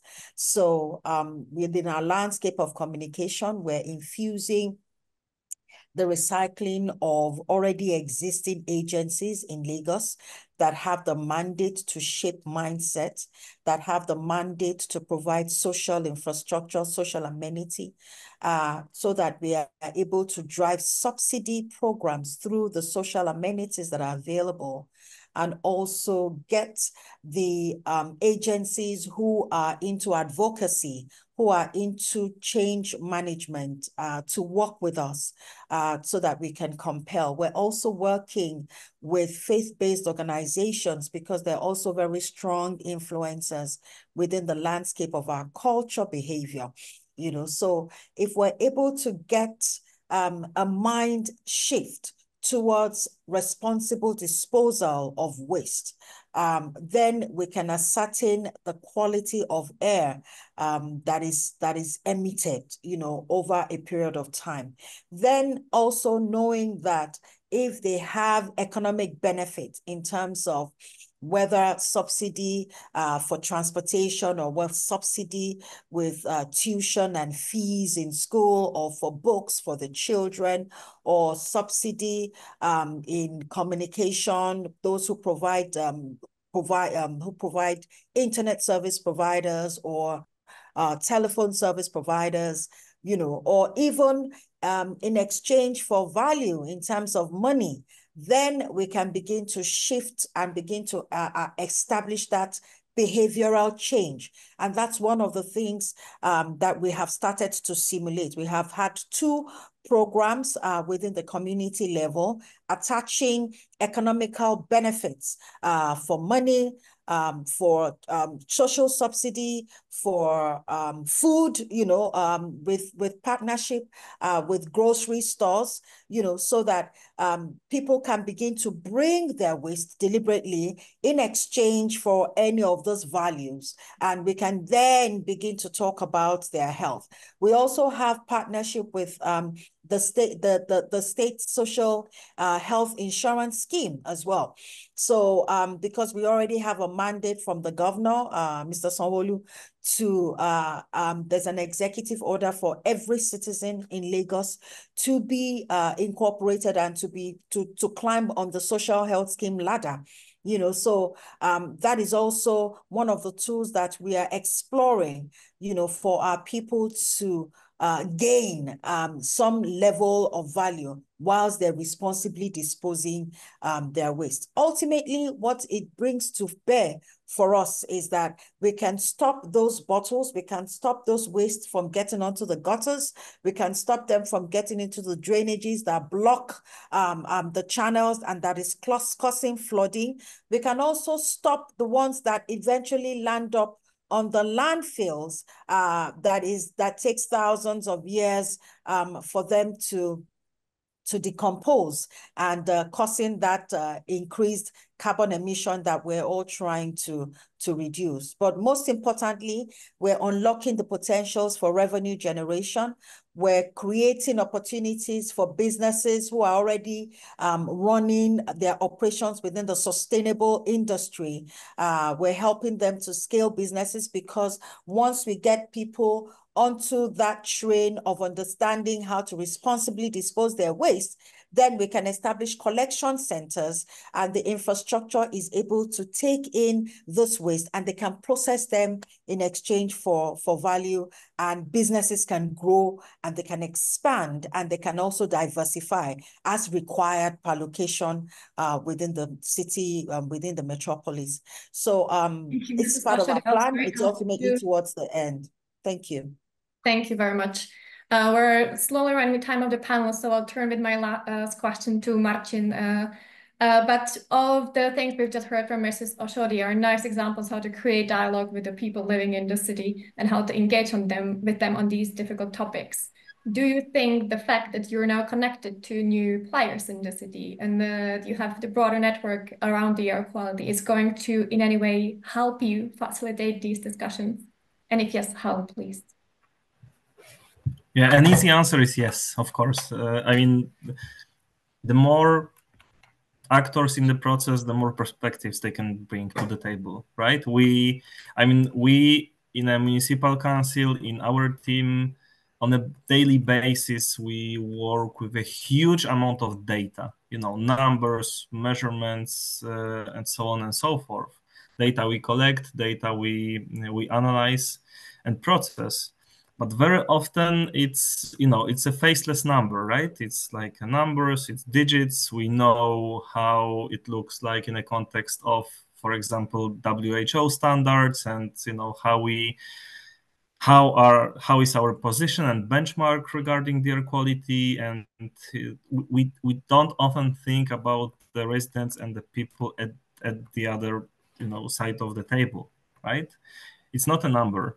We have people here, we have residents, and we learn that perspective. At the same time, I mean, we are a complex organism as a city, so we cooperate with other offices, we cooperate with external stakeholders, inhabitants, residents, and so forth. And we don't know everything, right? We have our perspective. I represent climate policy and air quality, but I never actually thought about air quality in the context of sport, of being active and being healthy in the city. And the first thought is usually, if I go to the green area, to the forest or to the park, it's safe there, right? It should be fine. But at the same time, now we don't have our equipment here, and now we have that data, and we can clearly see that it's not so obvious. It's not like that. It's it have influence on also on that areas. And when we as a city promote healthy lifestyle, promote running, promote doing sports, we have to consider also how healthy it actually is in the different conditions that we have regarding air quality, but also heat waves and very negative effects of the climate change. So that's another perspective. So now we learned a bit more about that kind of effects, and we can be more rational. And again, I it's like it is always good to bring another perspective to the table. We have different background, we have different knowledge, we have different experience, and in many cases, someone could bring a game changer to the table or to our approach regarding equality and so on and so forth. Thank you. Perfect. Thank you very much, Marcin. We do not have space to go into this in more detail, so take this as a teaser and get in touch with us if you are curious to learn more. You have my email address, and I'll be happy to pass on the questions to the speakers we had here today. Thank you to all four of you for your contributions. Wonderful. Thank you, Anna. And a big thank you to Marek, Marcin, Otonye, and Mrs. Oshodi. Thanks so much for joining us for those insights. That conversation could have obviously gone on for way longer. But yeah, wonderful insights there. And as Anna said, a little bit of a teaser to move forward with. I'm just going to do a short update on the MPW conference, which is coming up exactly 3 months tomorrow. We'll be flagging off in Ho Chi Minh City. And just wanted to take the opportunity to give a few updates. Excited to reveal our theme for this year, which is climbing the next mountain for those who dare. And we've chosen that theme for a number of reasons. We believe that there's enormous opportunities facing the industry at the moment. We hear and many of you are aware of the massive growth in numbers all over the world. But I also and the MPW crew feel that there's plenty of challenges as we climb this next mountain. We've got record numbers past 2019 in many ways, but in other areas, hearing still of consolidation and businesses closing in the industry and so on. We think there's enormous opportunity, and we've chosen the tagline for those who dare, specifically for those who we believe great opportunities for those that are prepared to look outside the box, embrace new elements of business model, new revenue streams, and so on. So we're fundamentally going to focus on 5 core areas over the 3 days.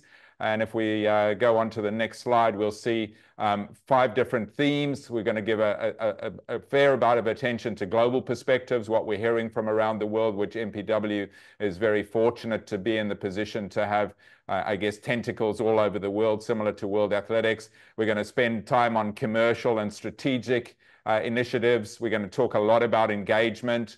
We're going to talk about sustainability, which is clearly the theme of this webinar, but we believe hugely important to the future of the industry. And we're excited, not so fast, thanks, Mikey. We're excited about working with Global Sustainable Sport. We'll be hearing from Mike Laflin shortly, exploring his 7 pillars. And then technology and innovation. And we're really excited as we move to the next slide for an initiative that we launched a few weeks back. And we went out to the industry asking for problem statements. Our Innovation Spotlight has been a feature of MPW for the last 5 years. We ended up getting 41 problem statements from the likes of World Athletics. Thank you, Alessio. We got from London Marathon a number, Chicago Marathon, World Orienteering, and a number of events from all over the world.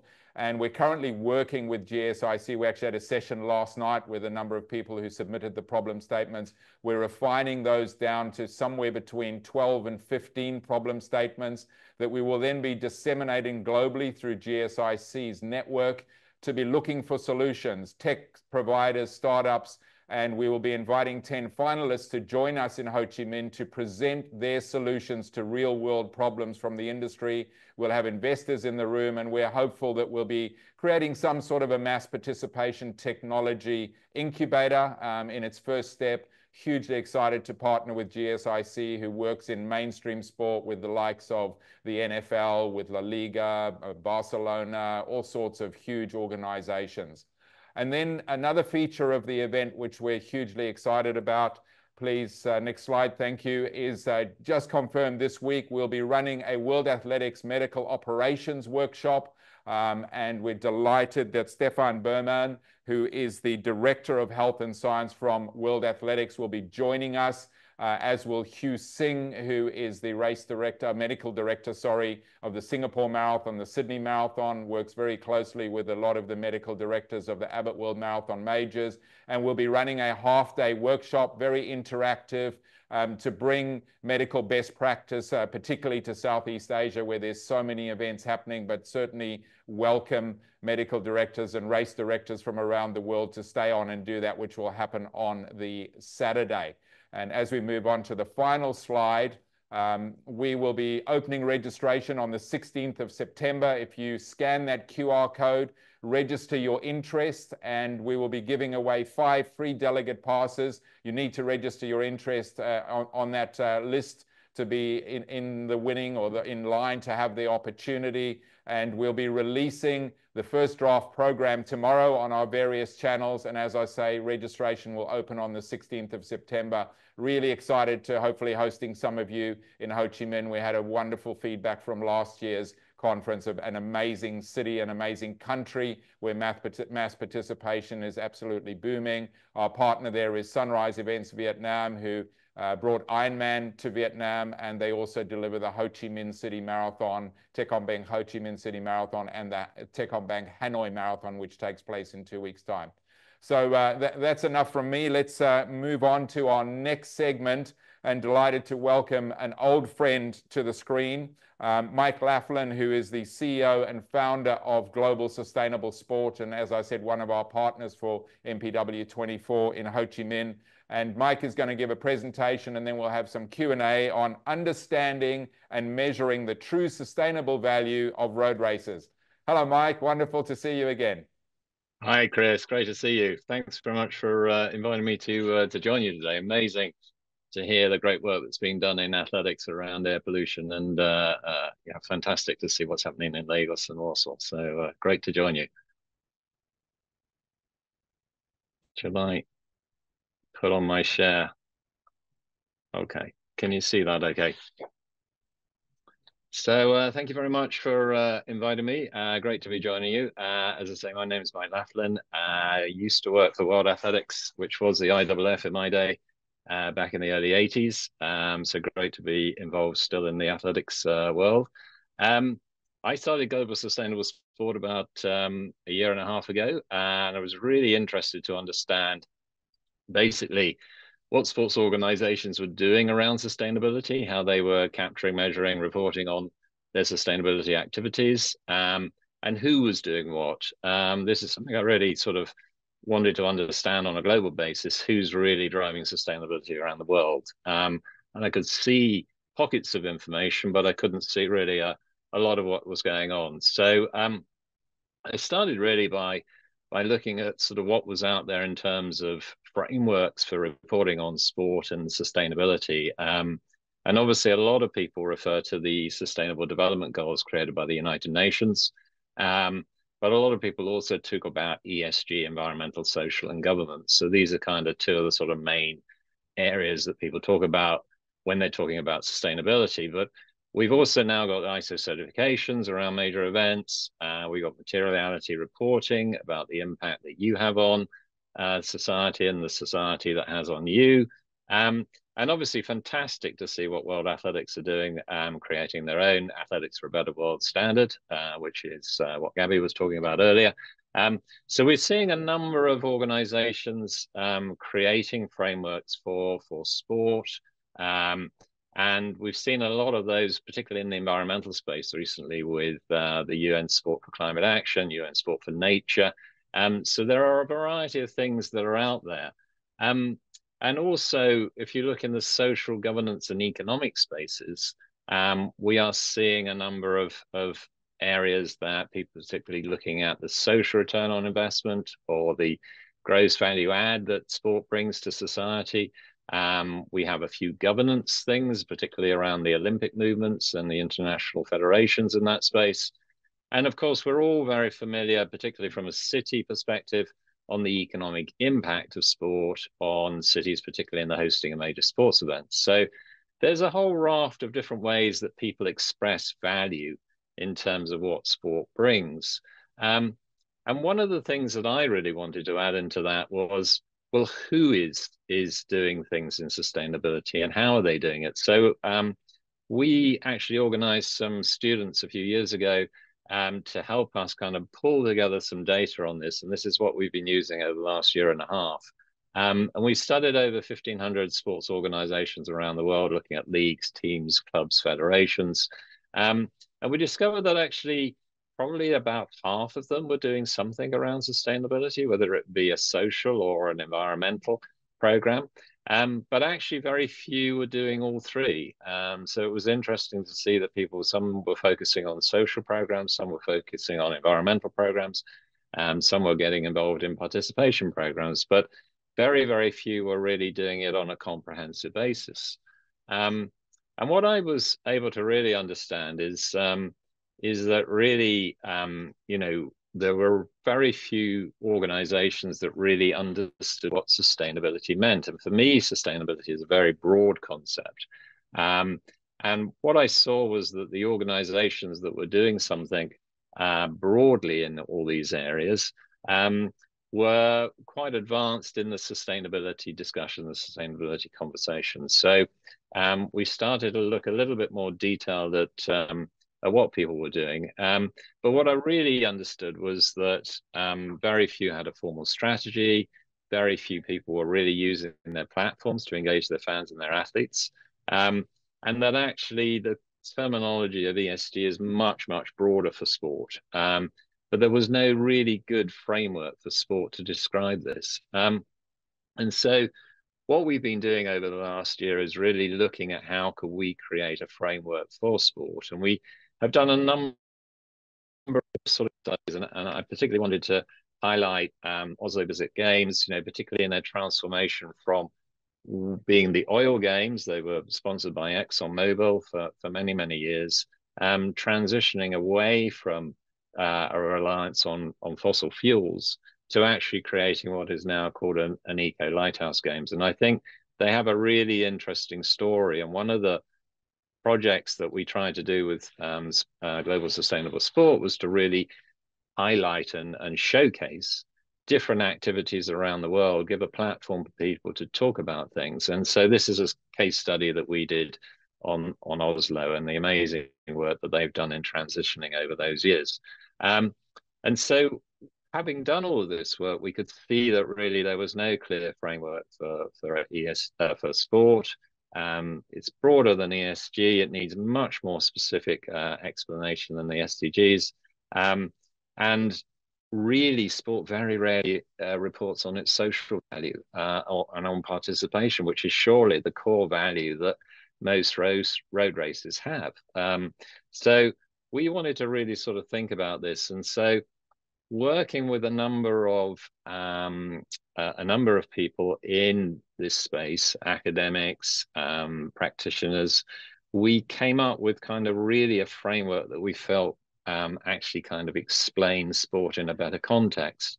And this is what I call the 7 sustainable pillars of sport and purpose. And really here we have kind of 4 that are typical within the kind of ESG framework: planet, people, power, which is governance, and prosperity, which is economic as well as financial. And then you have really some unique assets that are sport specific, which is participation. Participation is certainly not covered by the SDGs or the ESGs, and it's a core value, particularly for road running events. So for me, participation is a hugely important thing that is undervalued by sport. Profile as well. You know, we have access to probably half the world's population who are fans of sport, who follow sport. So, you know, if we can reach 4 to 5 million people through the platform of sport, and as we've seen and heard, you know, cities and road races are engaging their communities in understanding more about the challenges we're facing environmentally and socially. So sport has a huge role to play in that. And partnerships, we've just heard the examples of Lagos working together with the events, with Warsaw. It's about us working together, World Athletics working with its race organizers, with its host cities. We can't do this on our own. We have to work in collective action. And so for me, partnership is an absolutely core piece of this pillar. And how we wanted to phrase this was, we felt that actually, you know, going for a gold standard or for a 1, 2, 3, I thought we could use the word champions, because I think we all want to be champions in our sports. We want to be the best at what we're doing. But actually, we also should be champions for sustainability, promoting sustainability to our fans and our athletes. So I decided to create a kind of framework where we could express sustainability through a sort of a phased approach of saying, where are you on your journey? And how we've done this is we initially did a survey of the industry. And so people like Oslo Bissett Games, but a number of other sports organizations, major international federations like cycling and table tennis and biathlon, participated in the survey to understand where they were on their journey in sustainability. And what we got is a lot of feedback from people saying they found it really useful. It gave them a framework to work for. They never understood that sustainability was such a broad context. And we were able to then give them an assessment, but also tell them how they're doing vis-a-vis other organizations. And as you can see, some are doing very well, some are not doing particularly well in certain areas. So it gave them context to that area. And actually, it was really interesting. We had the great Ethiopian run participate in the survey. We had the Congo Marathon participate in it. We had the London Marathon participate in it. So you can see the different scales of events that are involved. And I'm sure people listening to this workshop today are doing things around sustainability, whether it be social or environmental or a combination of all of those. So we wanted to really explain to people that actually sustainability is an opportunity. A lot of people see it in the environmental context as a cost, but actually I see it as an opportunity to kind of rethink the business model, to reevaluate, are we doing things as purposefully as well as profitably? And I think particularly in the mass participation space, there's a real need to think about what is the business model, what does it look like? And we need to engage everyone. You know, sustainability is something that is in the heart of an organization. It's not something out to the left or right of it. It's a core value that we really need to think about. And I think if road races and sports events can demonstrate greater sustainable value, then maybe we can create new commercial opportunities with a broader impact. And so we're launching actually this week on our GSS Network Alliance program, where we're inviting people to come on board and join our alliance and to work with us to kind of promote sustainability, to engage in workshops and educational programs, helping people on that journey. And you know, we had a workshop program in the summer. We had over 100 different non-profits on that program. So you can see that it's from grassroots all the way up to major international federations. So we're trying to share that knowledge, provide guidance, create a common understanding of what sustainability is about, but really bringing the industry together, big or small, to give it a voice. And so whether you're the Ethiopian Run or the Congo Marathon, I think sport can play a big role in this space. Thanks, Chris.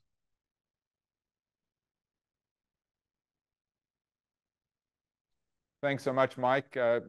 Congratulations. We've obviously known each other for a number of years, and what you've achieved in 1.5 years and the traction you're getting is absolutely amazing. Let's touch a little bit on the concept of the broad impact of road running on sustainability. I think, you know, in all my years, there tends to be much more of a focus when you talk about sustainability on environmental sustainability and very little spread across the 7 pillars that you've identified there. Talk to us a little bit about that. You've obviously given those 2 case studies, but let's just dig a little bit deeper into that, if you will.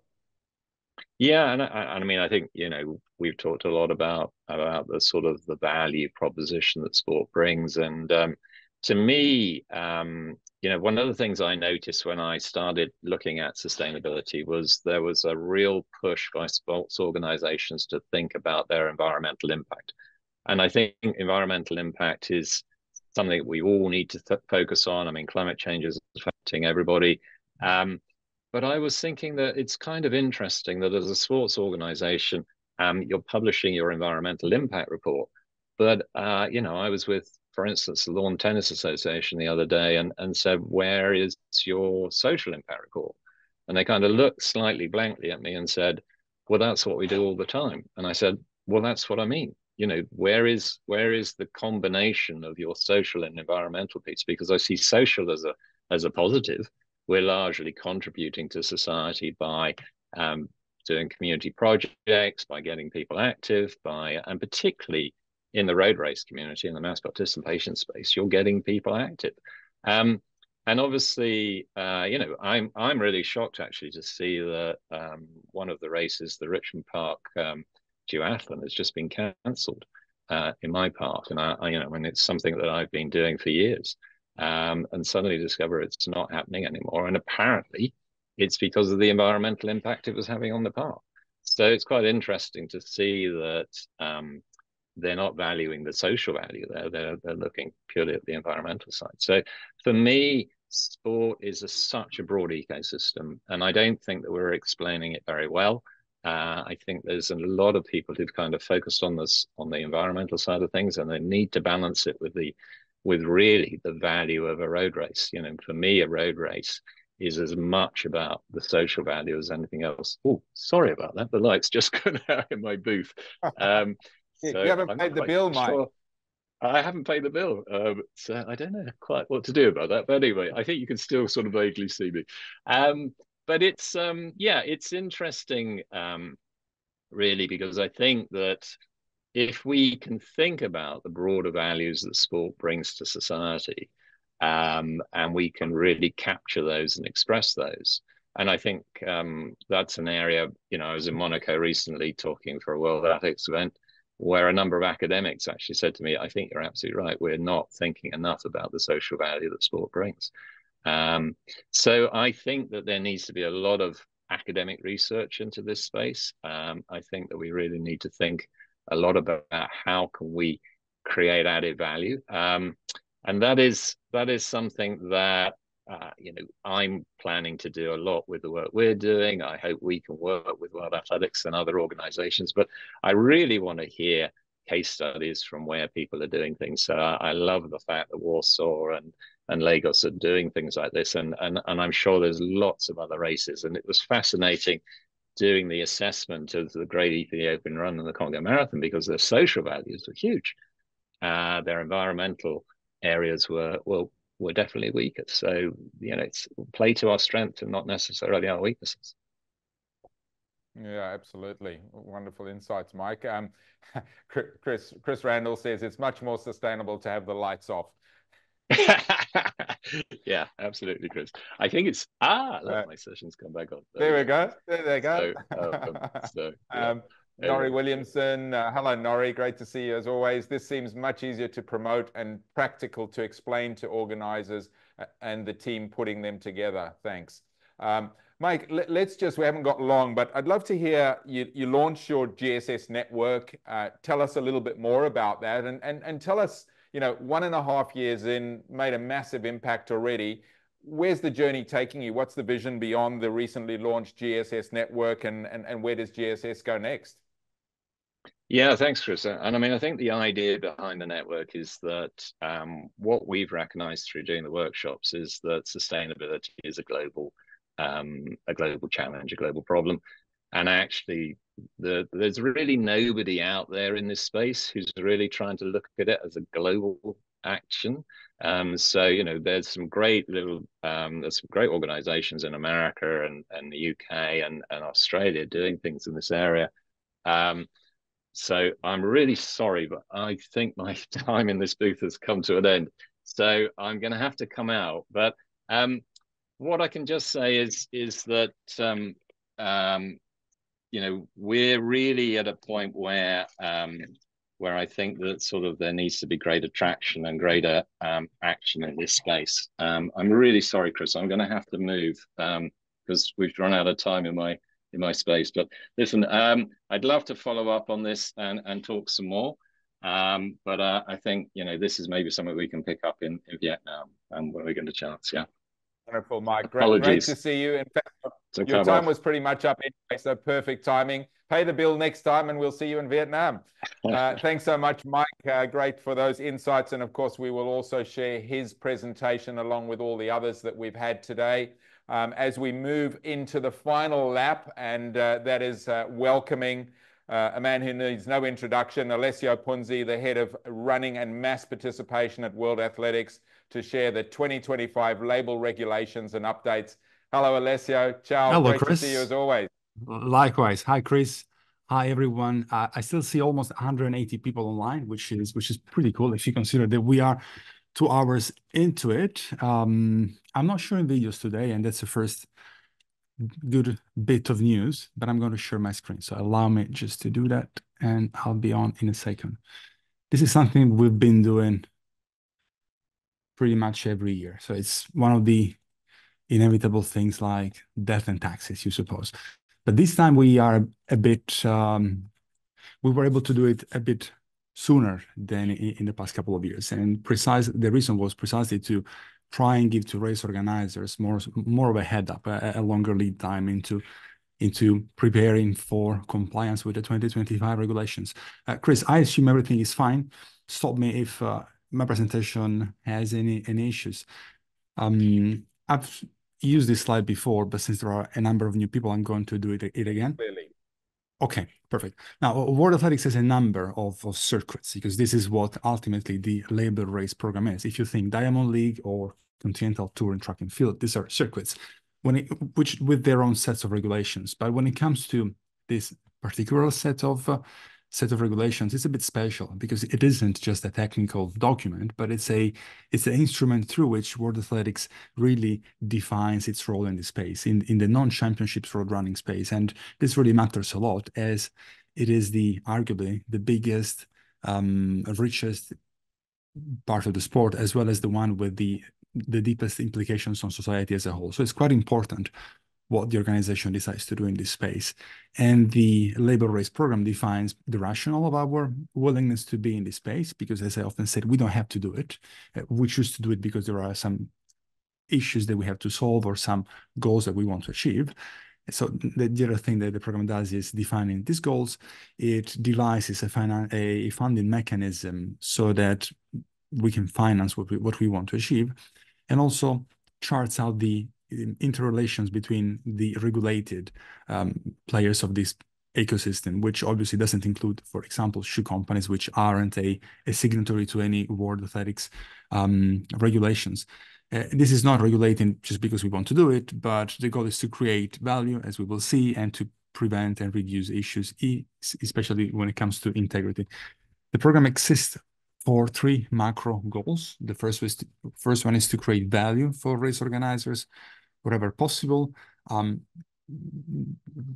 like to think that the majority of race organizers worldwide see their World Athletics label as a valuable marketing tool with government, with sponsors, in some cases with runners even. So something that contributes to draw more into the sport. The second macro goal is we want to continue our efforts to protect the integrity of the sport by raising funds, but also spending them wisely. We are not just getting the money and then doing a number of anti-doping tests to say we're doing it, but there is a very sophisticated system which is put into place, as many of you know by now, by the AAU, which is matching an athlete's earning profile and an athlete's risk profile, hence their ability to earn money, with the participation of such athletes in the registered testing pool. Also, the program encourages spending, encourages investment in the elite part of the sport, which is something that many race organizers would do irrespective of World Athletics because of the tradition, because they come from elite sport. Others do precisely to comply with the regulations. So these are the reasons. I forgot to say it earlier. Feel free to type your questions in the chat box. We're going to address them at the end. And we're not recording that bit, or better, we're recording it, but then we will edit it off. So feel free to ask whichever question related to the program you have in your mind. First time we share this though, these are the final figures from 2023. As you can see, we had almost 250 races, and this is how much they've contributed. So this encompasses, and it's in US dollars, encompasses the label fees that races have contributed, as well as the prize money percentage, which is the athletes' contribution into the program. On top of that, if you add the athlete representatives' share and the contributions provided by Nike, Adidas, and ASICS, we end up with a bit less than 2.5 million. This is for 23. For 24, numbers were even higher. We were more successful in attracting races and also in creating the right structure for the program, a right pyramid shape with fewer races at the top and more races at the bottom. This is still not final. 5th of June is the last time we checked these numbers. In the meanwhile, we have accepted other applications for especially the lower tier labels. So this is to be, if anything, increased at the end of the year. As you can see, there is a bit more than 2 million coming in US dollars coming in from label fees payable by all the races, 285 by now, as well as about 300,000 as elite athletes prize money contribution. How is this 300,000 calculated? Well, it's 2% of the prize money that elite, gold, and platinum labels races pay to their top 5 or top 8 based on the label. So if you consider that most basic label races have prize money, but they were not obliged to declare it when applying, and if on top of that you add also appearances fees, which obviously don't have to be shared by race organizers when apply, you will start to understand that the scale of the program, the scale of the financial scale of the international road running industry is pretty significant. There was a feeling that the program as it is still in good health. That's why we aren't really making a great deal of changes for 2025. We have to review regulations every year to make it in line with where the sport is going, where we would like the sport to go. But the general sense is that the program is in good health and doesn't really need any dramatic changes. What we have done is just a few tweaks to address some of the issues that we have that have arisen in 2024. We like to think that we have heard some of these complaints and we have put them into place. Is it perfect? Probably not. This is always a balancing exercise between the needs of ARs, athletes, race organizers from different geographies, race organizers from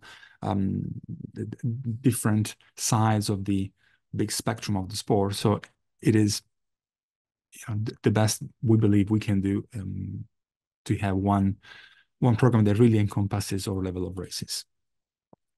So these are the amendments. As you have seen in the regulations that we have shared, the most important is that we have capped at 25 and 12, respectively, the number of gold and platinum labels available to marathons. This doesn't apply to single gender marathons, because at the end of the day, there is only 2 of them in the program, in the top echelons of the program, and also to the shorter distances. Why have we chosen to do this? Because it was obvious that there weren't enough tested athletes, enough RTP athletes to fill the needs of every races, but also, and this is a very important point, there is a correspondence between the label that the race has and the category that this race is in when it comes to ranking points. And if you consider that more and more we're using World Athletics rankings as a measure for the sport, we're using them for qualification purposes, we're using them to really tell who is the best at a given point in time, that need of the pyramid is absolutely vital. There just couldn't be too many races at the top. So we have kept that. And here and in the regulations, you can understand how we're going to pick these 25 and 12 gold and platinum label races respectively if we receive more applications. It is important, and this is probably one substantial change, it is important to know that in the past couple of years, we didn't have the need to enforce strict deadlines. But this time for gold and for platinum applications, we have to do that for the simple reason that there needs to be a point in time in which we have to know how many applications there were for these races, for these categories, because if there are more, then the regulations would kick in and we will have to make a call on who's in and who's out. We expect to open the applications around the 15th of September. We expect to keep them open for about 3 to 4 weeks, which also includes the approval time from member federations, so that there might be some leeway in there. Once all applications are in, we will take maybe 3 to 4 weeks to assess them, because we also need to assess the compliance of races against the 2024 regulations. In other words, we have to go back, check results, check applications, and see that, for example, a 2024 gold label marathon had the required number of athletes, had the required minimum prize money, and so on and so forth. Assuming that everyone was compliant, then these rules will apply. These system will apply to determine who gets gold and who gets platinum. For elite and for basic label, there are no caps nor a strict deadline. Although, the sooner a race applies, the longer they can market their label, and the easier our work becomes. It's important to also know that for anti-doping planning purposes, we really struggle if an application for a label, even a basic label, is lodged, say, less than 2 months prior to race day. So we might have to be strict when it comes to these applications as well, but for a different set of reasons, to plan anti-doping properly. We have also expanded, as we will see in a slide later, the number of athletes with gold status for the same reason, because there weren't enough to get by. We heard gold label marathons, and we have more, mainly coming from the marathon event group. Yes, it is true that, as you know, for each athlete that the athletics integrity unit includes in the outer competition register testing pool, there is a cost of $9,000 to the program. It is therefore impossible to expand the program indefinitely. But at the same time, in Kenya, thanks to the funding provided by the national government and the Kenya Anti-Doping Agency, there is a pretty robust domestic testing pool, which is, as a matter of fact, expanding by a significant number the depth at which the athletes get tested. We also have increased from 45 to 50,000 the minimum prize money for the winners of the gold label marathons. I mean, why was it 45? Because last year we were a bit late with the regulations. We always want to do 50, but we were late. Some races had already closed budget, so we decreased it slightly to facilitate them. And then there is also a section on breaches and sanctions that defines what happens in case of non-compliance, which I invite you to go check directly in the regulations document. For elite label, there are absolutely no changes at all. It's the same minimum prize money, same category of athletes, absolutely no change whatsoever. These are the dates that you have to keep in mind, especially if you are an AR, by which athletes will acquire status.